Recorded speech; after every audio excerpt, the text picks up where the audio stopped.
Hi there, guys. Welcome to or welcome back to Cooking with Pouncy. Thank you so much again for joining my channel, tuning in, I should say.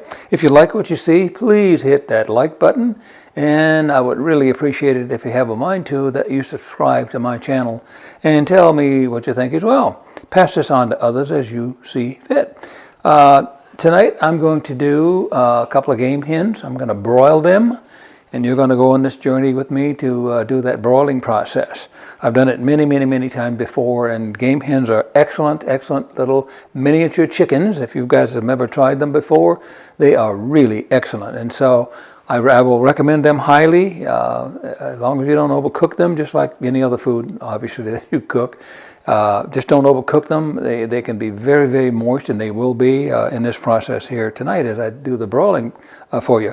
So, okay guys, we're back. I'm ready to show you this process. Very simple, like I said again. These things are sometimes called rock Cornish game hens. You guys can use any seasoning you'd like to use on your game hens.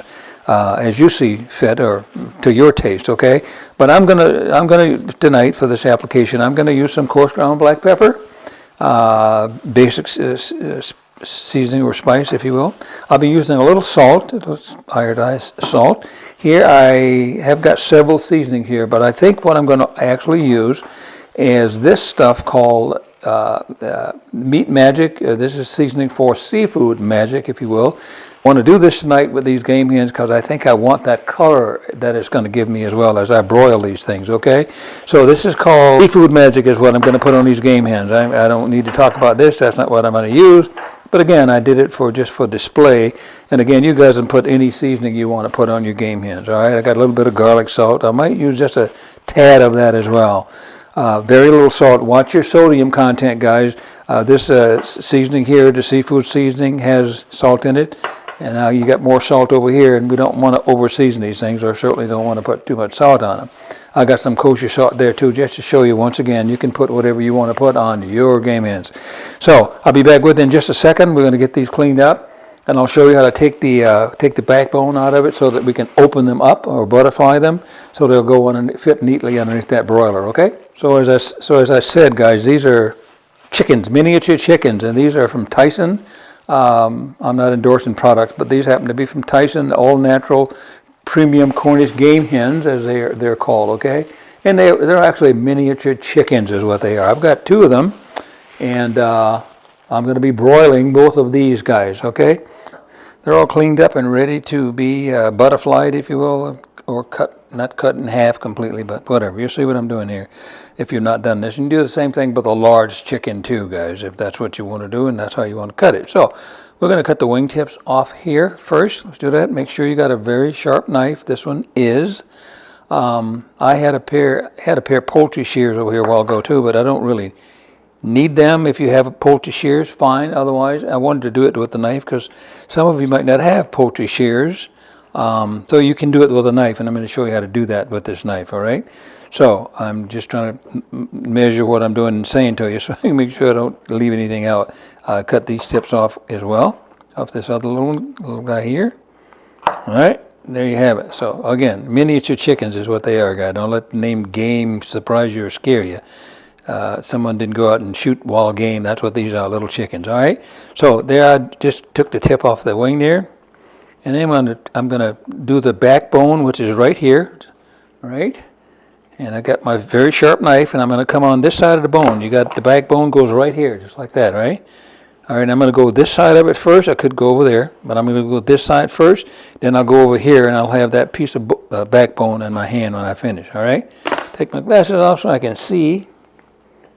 All right, so here we go. We're gonna just start right here. I'm gonna stay on this side of the bone now. I can feel it underneath my knife here, all the way to it's open there. I'm going to take this out here as well, like I just indicated. My knife is very sharp, and yours should be as well. I'm going to just take this out of there, right?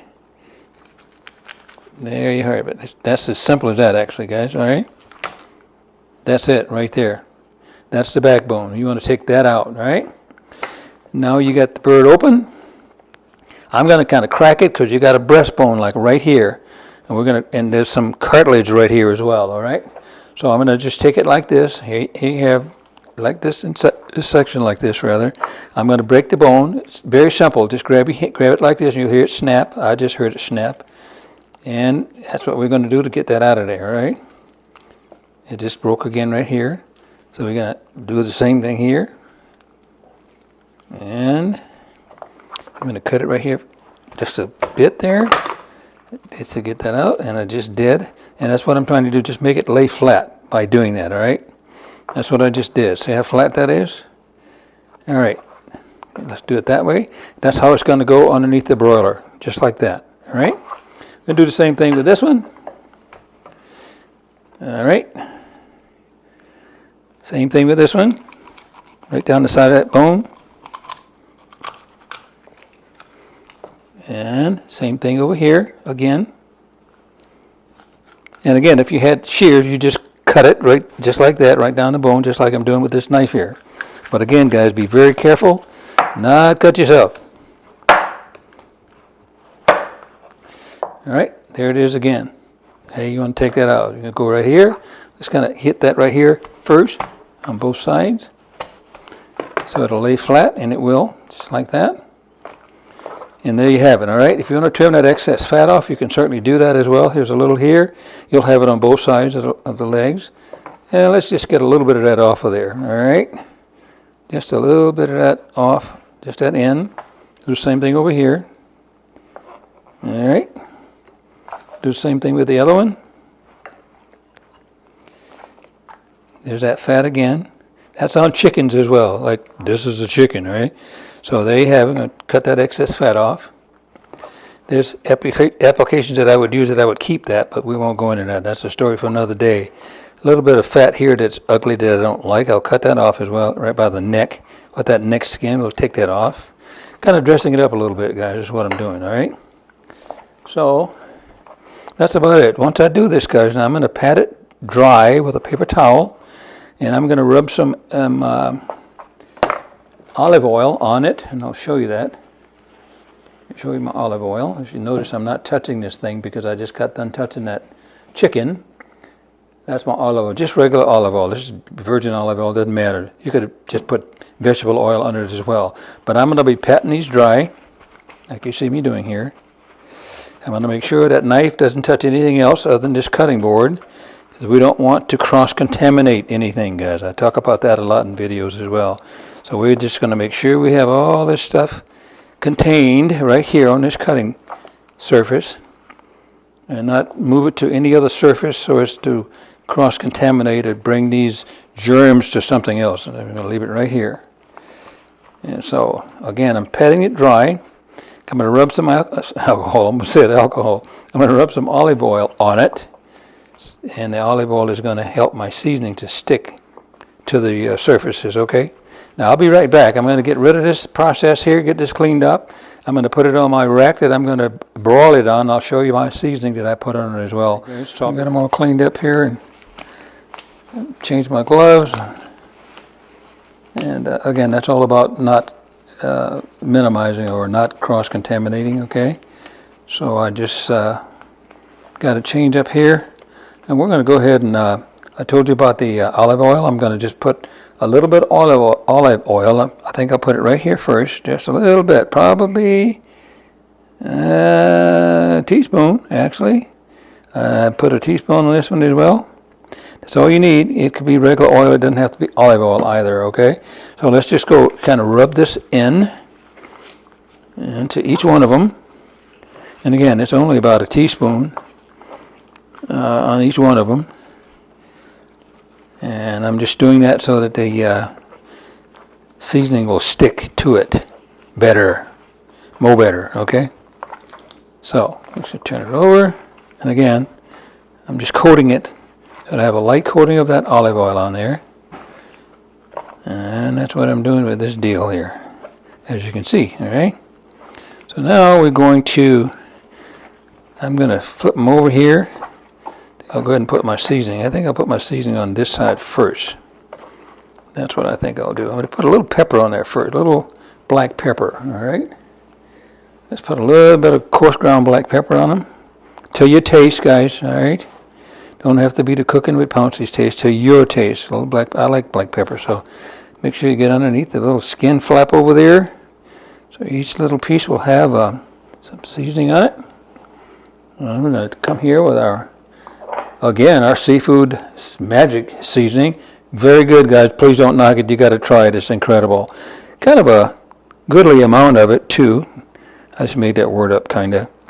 Let's kind of do that. All right. That's pretty good amount. I'm going to turn that one over. We'll do the same thing on this side. If you guys have not tried this product, it's really, really good. Certainly good on seafood. I did some salmon the other night, and I had it on my salmon. And I've put it on poultry many times. I like the color that it gives me as well. If you guys can see, and I'm lifting all the little areas up so I can get it underneath, just like I did with that little skin flap a while ago too. All right, I'm not over seasoning it. I've done this many times, guys. It's not going to be too salty because there's not, although there's salt in this product, there's not that much that's going to make it too salty. I've done it before, and like I said, I'm accustomed to how much to put on or not. All right. And so let's got it all nice and coated there on both sides, all underneath the thigh there, over here as well. All right, it's looking good, guys. I'm telling you. I'm going to be broiling these on my cooling rack as well over here, and I'm sure most of you have racks to cool your cookies and stuff like that. That's the rack I'm going to be using to put these on because I want that heat underneath them as well and as all around. You can see I'm still shaking here, and I think they're going to have great color on them. I'm actually going to be cooking these guys under the broiler for perhaps 10 minutes on each side. That might not sound like enough time for a chicken, guys, but it is, okay? What I'm trying to attain with that 10 minutes on each side, an internal temperature of 180 degrees is what you're after. And you're not going to have any pinkness in there at that 180. Guys, get yourself a thermometer. I told you that in a video or two. Get yourself a thermometer. They're cheap. Don't rely on your fingers to press the meat to tell whether it's done or not. I've done that before too, and I can still do it, I guess. So let's call that done, a finish rather. And we're going to put these here, skin side down. All right, let's do them skin side down first of all. And I think you can see my little rack here. I'll show you when I get this one on here. Let's do that again here. And they're lying flat, as I indicated a while ago. And they're looking good here. Not really because they're raw. I see a little bare spot here. Let's do that. I'm going to move this so you can see the rack I got them on too, guys. All right. I'm still shaking because I see bare spots. And you want to just cover those. All right. So I'll show you here.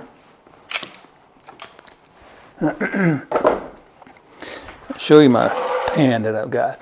And again, I've just got a rack here. It's a cooling rack. It's just a cooling rack that I've got. I'm going to put this directly underneath the broiler. These are ready to go under the broiler right now. I don't need to put anything else on them. And I don't like bare spots, guys. That means there's no seasoning there. So I'm not going to put any more seasoning on here. No more salt. Okay, I got enough pepper on there.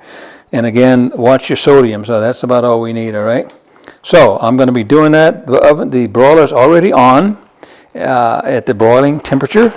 These are going to go about 4 to 5 inches away from the coil on the range there. And I'm going to go 10 minutes on this side. I'm going to check it after 10 minutes. I'm going to turn them over, and we'll see where we are. But again, the temperature I'm trying to attain is going to be 180 degrees. That means they're absolutely perfectly done. Cooking them any longer than that, guys, you're starting to dry them out, and you don't want to do that, all right? So here we go in the oven at a broiling temperature, and it's about, again, 5 inches away from the coil. Be careful, don't burn yourself. And there it is, right there. And I'm going to set my timer. And I got my thermometer here. I've shown this to you guys before. It's just a thermometer. It just happened to be a digital one. But I'm looking for a reading of 180 degrees when I poke the thickest part of that meat, okay? So I'll be back in a little bit, guys. All right, guys, I hope you can see this. I'm actually turning them over at the 15-minute mark, guys. Let me see if I can take them out and show them to you right now. And that's what they look like right now. They look like they're done, but they're not. They got to go 15 more minutes. I was stumbling when I was trying to tell you guys how much longer I was going to cook them. But that's 15 minutes on that one side.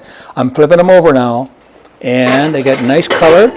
And we're going to turn them over for another 15 minutes, get some more nice color on them, and then they'll be done. Again, we're trying for the 180 degrees, and that's what we're going to get. So here they go back for another 15 minutes. That's total 30 minutes. I should get that 180 degrees I'm trying to attain, okay? So, all right, guys, here they go. Here they are. Here they is, if you will. I got a little bubble on that one, and it got a little dark, but that's okay. I think it's got beautiful color. Beautiful color. Yes, it does. Yes, it does. That's some hot stuff. Anyway, there they are, guys. And they do look good. They look very, very good, okay? All right. All right, so we're going to plate these up here in just a little bit. This is one that got a bubble on it. As I mentioned, I said bubble. The skin puffed up, and that got really close to that coil. It's not a big deal. It just got darker than this one. So there you have it. These are 180 degrees. I checked it with my thermometer before I pulled them out.